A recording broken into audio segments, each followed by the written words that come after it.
Hey everybody, welcome back to the Bible reading plan. Today we are in the book of 3rd John, and this is also like yesterday, 2nd John. Today is a postcard of a book. It's a short letter John wrote to a man named Gaius, who is his child in the faith, someone that he brought to Christ, but he's also his deep and close friend, and that's what this book is about. It's 15 verses about friendship, about John's friendship with Gaius, and he starts off saying, "The elder to the beloved Gaius, whom I love in truth."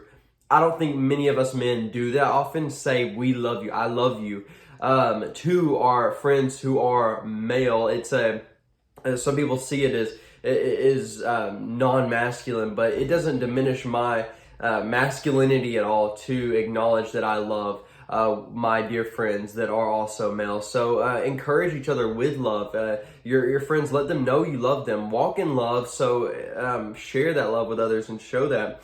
And he also says elder in this verse 1, and we saw that yesterday in his 2nd John greeting. And a lot of scholars think that John would have been pretty elderly at this time. So by elder he means old age, saying that I am an older man right now. So we're getting John at the latter end of his life anyways in this letter. And I love this first verse because the second verse, it makes me think, and I hope it makes you think and pushes you today. "Beloved, I pray that all may go well with you and that you may be in good health as it goes well with your soul." So what he's saying is, I hope your good health, or I hope your health is as good as your spiritual health. I hope your physical health is as good as your spiritual health. What if somebody said that to you? What if that were true for you today? What if I came up to you and said, I hope that your physical health is as healthy as your spiritual health?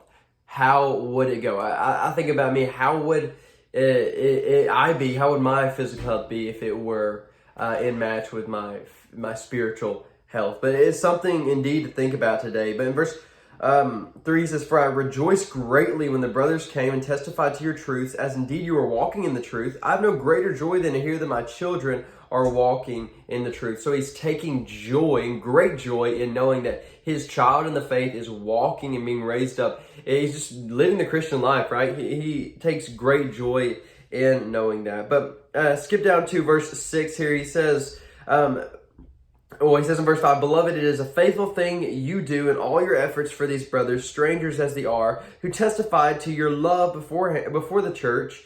You will do well to send them on their journey in a manner worthy of God." So there's these traveling evangelists and preachers, and he's saying these people that come into your church, you will do well in showing great hospitality. Inns weren't as great as, I can't think of a fancy hotel right now, but not even the Hampton Inn. They were not great. They were not as accommodating as these hotels we have today. So it was hard to find shelter if you were not home unless somebody invites you in. So hospitality was super, super important. But he says something that we can miss in verse 6. He says, to send them on their journey in a manner worthy of God.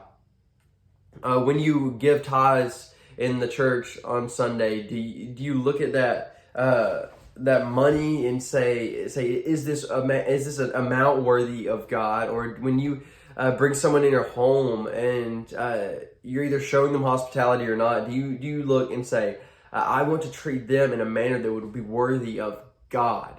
That would be good, that would be loving, that would be a way that I would show God love in the way I love them. That's also a good thing to think about, because we can invite people in our homes or we could not show hospitality to others, or we cannot give generously, and then we read the word and he says it's a good thing to do that in a manner that was worthy of God, as if you're doing it for him. And it reminds me of a verse that Jesus says when he's talking about giving to the homeless and helping those in need. And he's saying, if you did it to the least of these, you did it to me. If you clothed the least of the homeless, then you clothed me.